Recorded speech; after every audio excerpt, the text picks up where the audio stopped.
Navigating the Four podcast, where we discuss all things faith, healing, leadership, and communication. Exploring the topic of communication, I'm Matt Barker, and I'm joined by the other hosts of the podcast, tackling the topic of faith. We have Freed Hardeman Professor of Bible, Matt Cook. Hey, guys. Exploring the perspective of leadership, we have Assistant Dean of Emerging and Innovative Programs at Freed Hardeman, Mr. Jared Gott. Hello. And giving us the perspective of all things mental health, we have Director of the University Counseling Center at Freed Hardeman, Mr. Nathan Judd. Hey. All right, thanks for joining us for this episode of Navigating the Four, where we bring you real talk, fresh perspectives, and a few laughs along the way.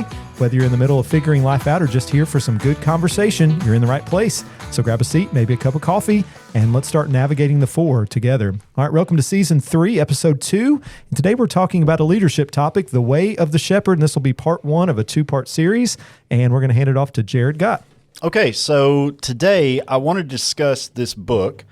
It's a very little book. I have it sitting here with me. I think it's right at, 100 pages. And the book is called The Way of the Shepherd. So this book was introduced to me a few years ago. And the book focuses on, it's written from the perspective of this guy who is just graduated college. He's about to enter the world of business. And so he goes and he schedules an interview or a sit down with this individual who's had a lot of success in the field that he's in. This individual takes him sort of under the wing and tries to prep him to be a leader, but does that not at his company, but takes him to his farm because he is a shepherd to teach him some leadership principles through the sheep. There are 7 principles that are laid out in this book that I was just telling the rest of the guys. They do not just apply to leadership in the world of business or within whatever industry you're in. They apply to church work. They apply to leading your families. I mean, they're really, if you interact with a group of people and you have influence over a group of people, these principles apply, right? They are general sort of leadership principles. So I want to introduce each one and just sort of talk about what the author gets at a little bit, but then throw some questions out for us to discuss within each of our sort of purview. So the first principle in The Way of the Shepherd is to know the condition of your flock. And the idea here is that you are not just preoccupied with the work that people are doing or the task that is set before them, but you also know them as people. In the book, the author is taken, and the first thing he has to do with his flock before, putting it out to pasture or anything is just to go through and inspect the sheep and see what's going on with them, what issues need to be addressed. Do they have, pests that need to be handled? Are they, are any of them injured? Like what's going on?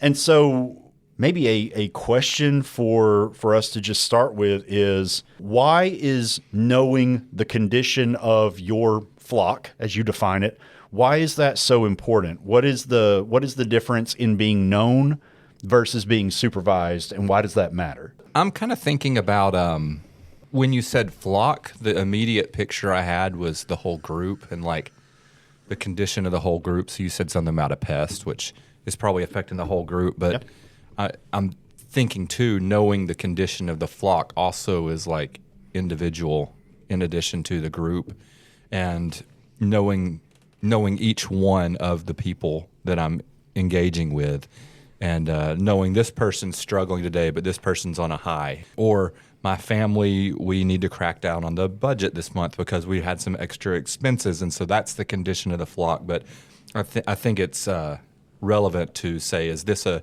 community thing that's a condition, or is this something that's more individual basis? That's what's coming to mind for me.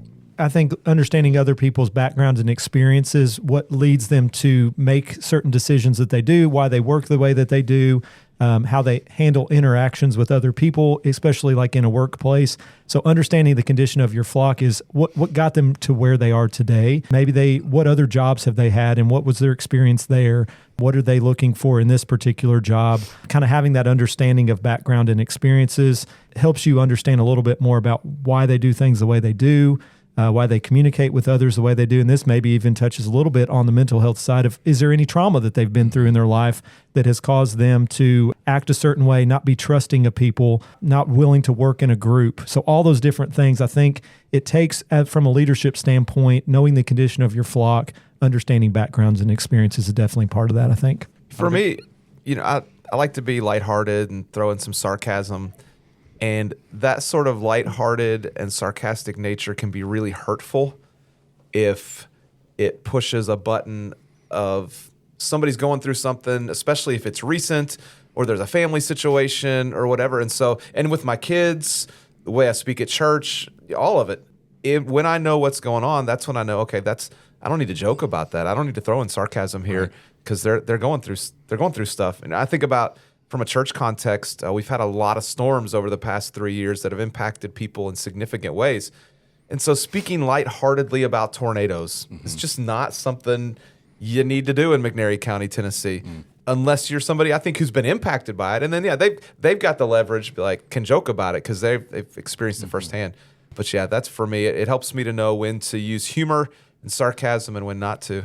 There's a saying, if it's hysterical, it's historical. And so, if someone has a much bigger reaction than the situation seems to call for, we've probably stepped into something that's in their story, something historical. So, yeah, a lot of the idea behind knowing the flock is validating the ones who are following you, right? And showing that there's an investment on your part into them as people, right? Not just as cogs in the wheel of whatever machine you're responsible for. There is a challenge in this principle in that it does take time, right? That's one of the things the author points out. It takes time for him to go through each sheep and see what's going on. It takes time to inspect and get to know what's happening. And I have talked to teams that I've worked with before, because this is, I would say, this is a principle that is a challenge for me, right? It is something that I've owned up with them. I'm not great at remembering some of the personal things, it's so-and-so's birthday. I'm not great at remembering, those individual moments. I have to make a conscious effort to try to do those types of things, right? Or to have, just sit down, sort of casual, well, what did everybody do this weekend, right? So some of those touch-based things, because I have a list of things I need to get done, right? And the more that I'm not working on that list, the more the list doesn't shrink, right? That's the pressure. So there is this challenge with this principle. There is also a challenge in balancing, how do you build this level of relational leadership, right? How do you invest in each of these people while also balancing that with accountability? How do you walk that line of caring personally, right? But also holding them accountable to tasks or metrics that you've set before them. So there are a lot of tensions in this principle. One of the questions that gets asked is, what if you led from awareness instead of assumption, right? Of actually being aware of the individual and not just assuming that things are good, not just assuming that, because they're not doing well. We talked about this. We're doing the anxiety opportunity in professional development on campus. So we talked the other day about sort of relabeling actions or behaviors that we see that a student may be doing. They're disengaged. We don't have to just assume that they hate the class or hate us or hate the subject material. There could be so many things going on in their lives.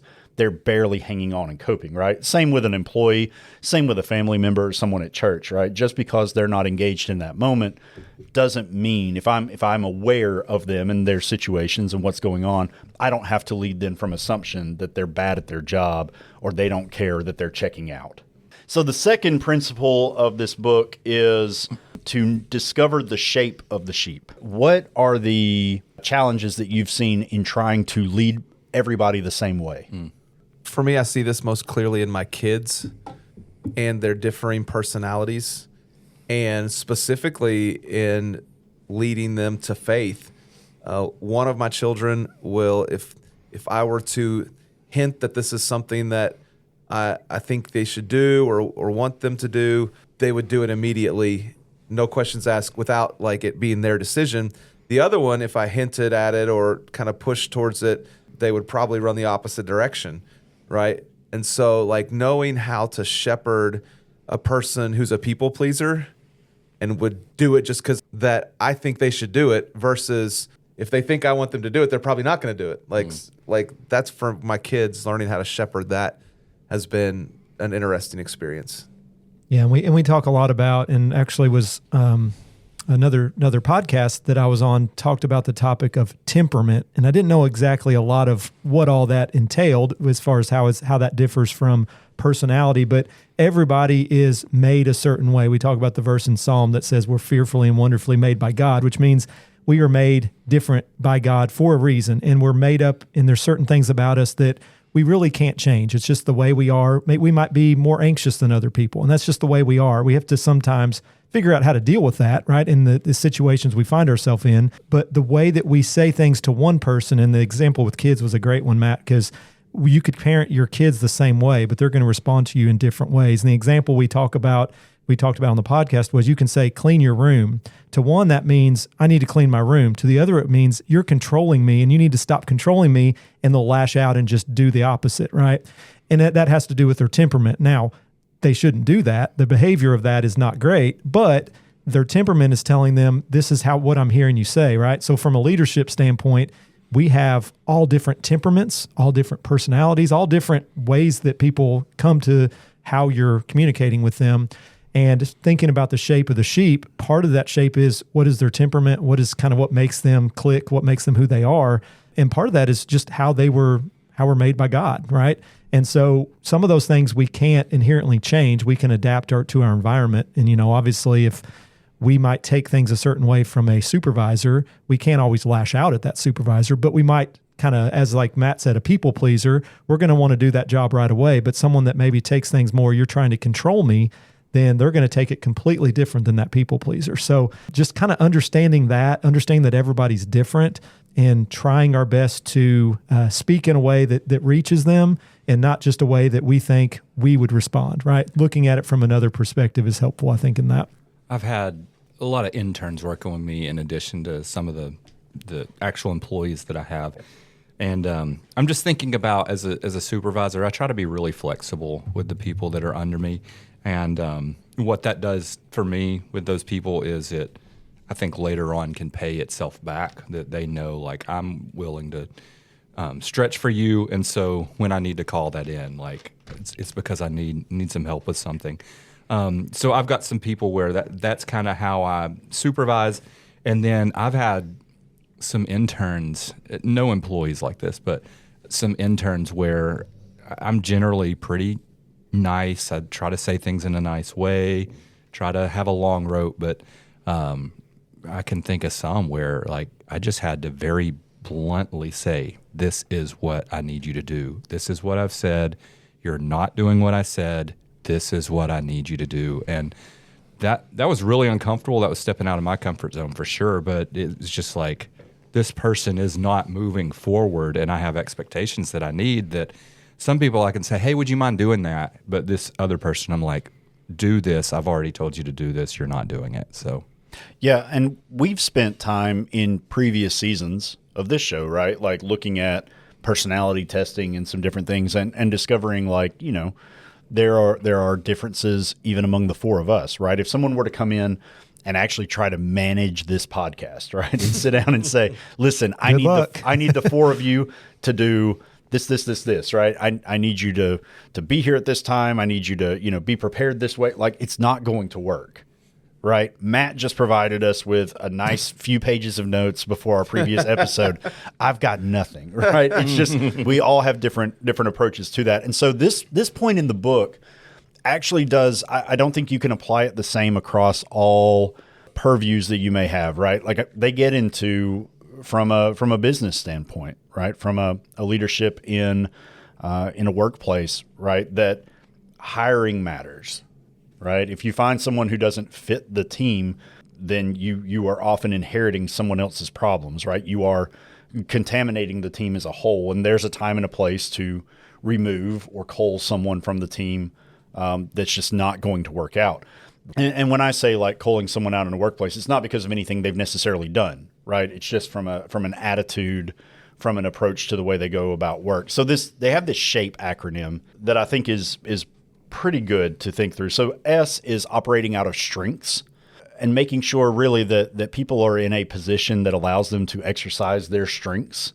I have been working with a course and a research project on campus for the last 5 years. And when we did the four of us, when we did some of the Clifton Strengths stuff, we had different strengths, but we have strengths that I think we would attribute to a certain generation, right? Especially when you think about students coming into higher education. We would have assumed that, they have strengths like discipline and focus and responsibility and the things needed to like go in, tackle a course, handle all the assignments, keep up with their lives, et cetera. Over the last 5 years, the students, college-age students who come in year after year after year, the strengths they demonstrate are almost entirely the same. Like 8 out of the 10 are the same year after year after year. And it's not those same strengths. They're bringing in strengths like belief and empathy and harmony, relator. They're bringing in these strengths that more relational in nature. They are. They're more relational. They're a little soft-skilled. They're more character type strengths, right, than accomplishing work, command type strengths. Yeah. That doesn't mean their strengths are any less, right? But if I'm going to be managing a flock, if I'm going to be leading a team, then I have to understand what their strengths are and how they can best operate out of those strengths. Because people do the best when they're not trying to compensate for something that is not a strength, but when they're operating out of their strengths. And those strengths, the whole point I was trying to get to was that strength dynamic is likely to change over time. So even once you have figured out your team and you know everybody's strengths, as you continue to hire or add people or replace people, that strength is naturally going to evolve. You're going to get people in that have different strengths, and then you have to sort of accommodate for that. The H in the acronym is heart. Do they care about what they're doing? Are they passionate about it? It sort of goes along with the idea of operating out of strengths, but just do you care? We talked in a previous episode about some intergenerational communication things, and the point was made that a younger generation today is more likely, if they don't feel maybe validated or heard, or that they are engaging with their works, to seek opportunities elsewhere. And I think that's true to an extent, right? At some point, everyone has to make what they need to live, right? They can't just keep chasing opportunities. But if you have someone who is passionate about the work, then you receive the added bonus of them not just accomplishing the task set before them, but investing in it and actually caring about the work. And even sometimes when you don't have individuals who care about the work, do they care about the team? Do they care about the rest of the flock, right? Because then they'll be willing to go an extra mile for that. The A in this acronym is attitude. Are people positive? Are people teachable? The point was made in the book, if you compromise with negative individuals for the sake of talent or achievement or ability, all you're doing is teaching others to copy their bad habits. And even a combative attitude, somebody who just really likes to argue, that impacts the room significantly. When I've been in a couple situations where maybe those sorts of personalities have moved out of the room, and it just completely changes the dynamic when just one person with an attitude leaves the room, and I mean like kind of in general leaves the team. Boy, it changes everything, and it's so much better when that happens. The kind of culture that you're trying to create for the moment, right? Like Matt Cook mentioned, somebody who is combative, right? We do, with the youth group, we do those coffee house conversations, right? Where the idea is we're going to have a Bible study, but instead of it being a lecture, we want you to wrestle with the verses, which means to some degree, I will throw out questions encouraging them to be, to a degree, combative, right? Like argue about it, work through it together, debate, like pull other verses, make your argument, right? But within a healthy framework, right? The same kind of combative, maybe debate sort of centered style there, I wouldn't allow in a Bible class, like on a Sunday morning, because we're trying to just present material and work through it. So it depends what you're trying to create in the moment and where those things have a place. And maybe for some, that's a good outlet, right? For them to have some of that argumentative nature and sort of just get some of that. So we have the strengths of the sheep. We have the heart. Do they care about what they're doing? Are they passionate about it? The attitude with which they approach it. The P is personality, and specifically like personality alignment. The author of the book references like a work culture where things turn over and change constantly. And so the people that are being brought into that organization, are they okay with that? Or do they need more stability? And the point he makes is that if they need more stability, the culture at the workplace isn't going to change, right? But it's not the right fit for them. For example, the office I work with on campus is a lot of innovative ideas. That means that we're going to work on ideas that are never going to come to fruition. They are going to get explored, and we're going to put a lot of work into them for a decision to be made of we're not going to actually pursue that any longer. So if someone has an issue with, I'm doing a lot of work and it's not going to result in a payoff, my team isn't the right one for them. Like, we're going to invest a lot for it to go nowhere, and that's got to be okay. I would have a hard time with that. That'd be hard. Yeah. I mean, and it's not any good, right, wrong, right? It's just personality alignment. Yeah. I'm okay with that. I'm okay with working on something that goes on a shelf. Mm-hmm. That's fine. But he talks about, are you aligning people's personality in a way? And again, that looks different in like a family, right? Where personalities are strong and you're in the same space together, and it's not just a, you're not working out here. See you later. The culture here isn't changing. So, and if you do that, I'll give you my business card. Just that would be great. Yeah.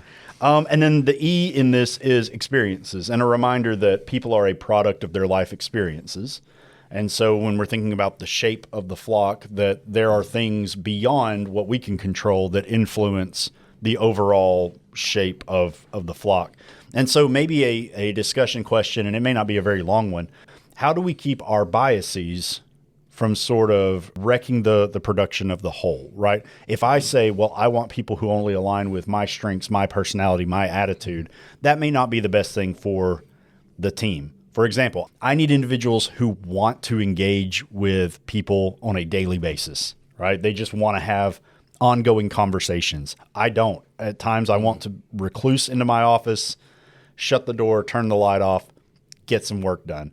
So if I were only hiring people like that, it would be sort of a dismal environment. How do I make sure that I'm not applying my own biases or people I think would work with, and instead realizing I need others? Yeah, I wrote something down earlier, and I was thinking we'd probably get to it eventually. And so I was thinking about looking at things from different perspectives, and I think that does involve, if you're a person that's in a position where you're hiring people, you have to think about things, not just what I would want, but what does the whole team need? And I had wrote down, find people in your circle and empower others. So I was thinking specifically, you mentioned the example in the beginning about, well, I don't always think about when it's somebody's birthday and like we need to have like a little celebration or at least acknowledge that it's their birthday. I'm not great about that either. Probably, if we were honest, probably a lot of guys aren't good at that.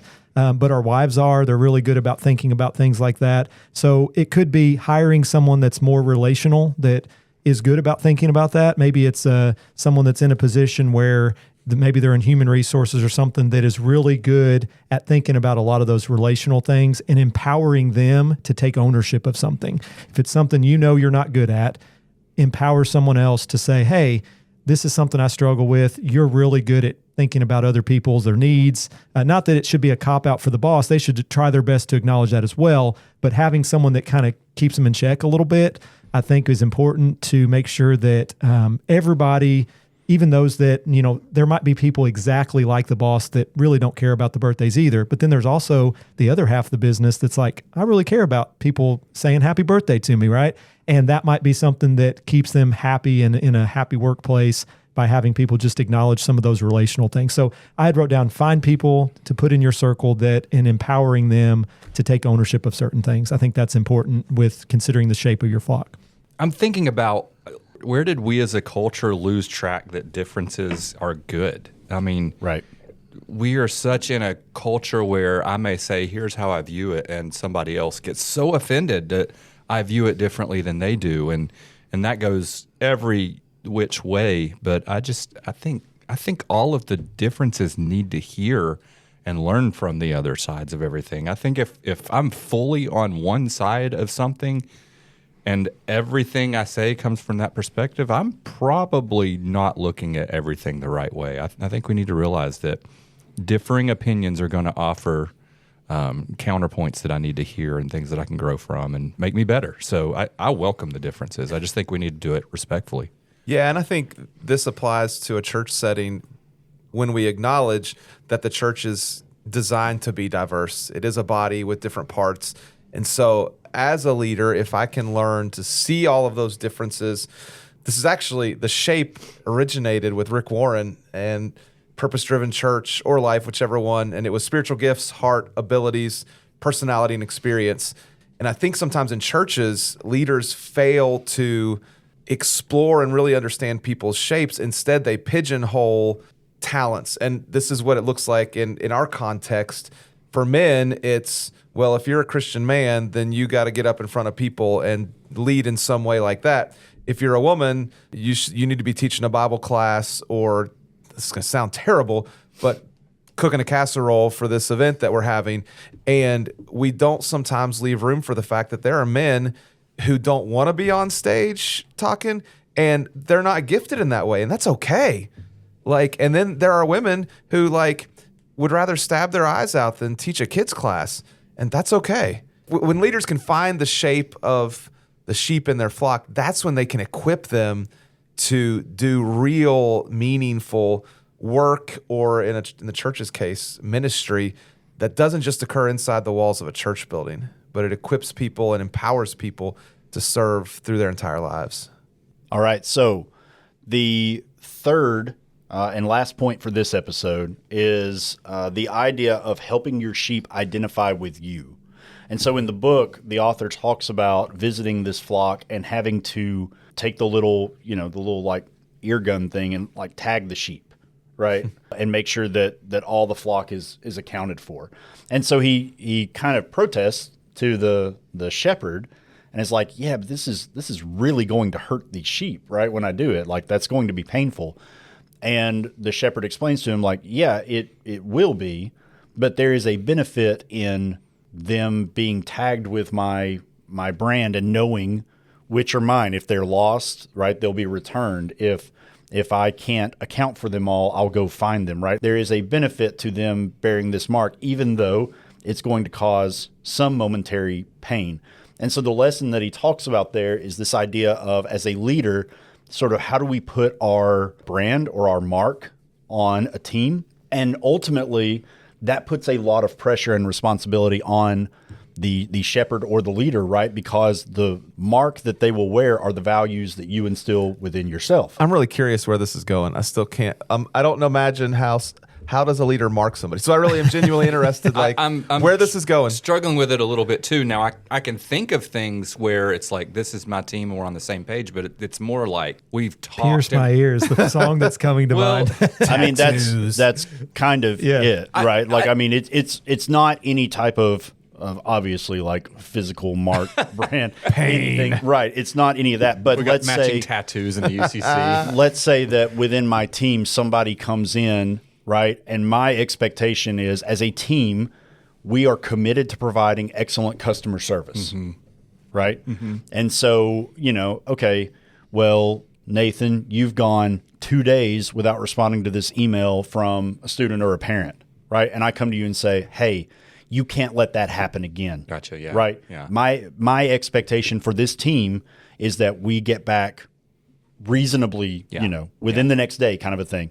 And so I'm telling you, you've got to change how you are. Yeah. Right? Because I'm saying for this team, the mark that this team is going to carry is what I value. Right? Which means first I have to define what I value in the team, and then have to mold each of the team members to say, like, this is what we're going to be collectively. Yeah. Which means there may be some pain, quote unquote, in you changing to fit that mold, or saying, like, I'm not going to fit that mold. And that's also part of sort of cultivating a flock. Now, in a church sense, right, it, like Matt made the reference, pierce my ear, like, yeah, there is a standard we are all upholding to, and that does mean changing things about ourselves to fit. Yeah, but I think even church leaders can help a church develop an identity by continuing to communicate the things that matter the most to us. One of the kind of buzzwords that I hear at our church is intentional, and even among the leaders. And so we're not going to do something just because it's the way that we've always done it, or the way we used to do it, or other churches do it.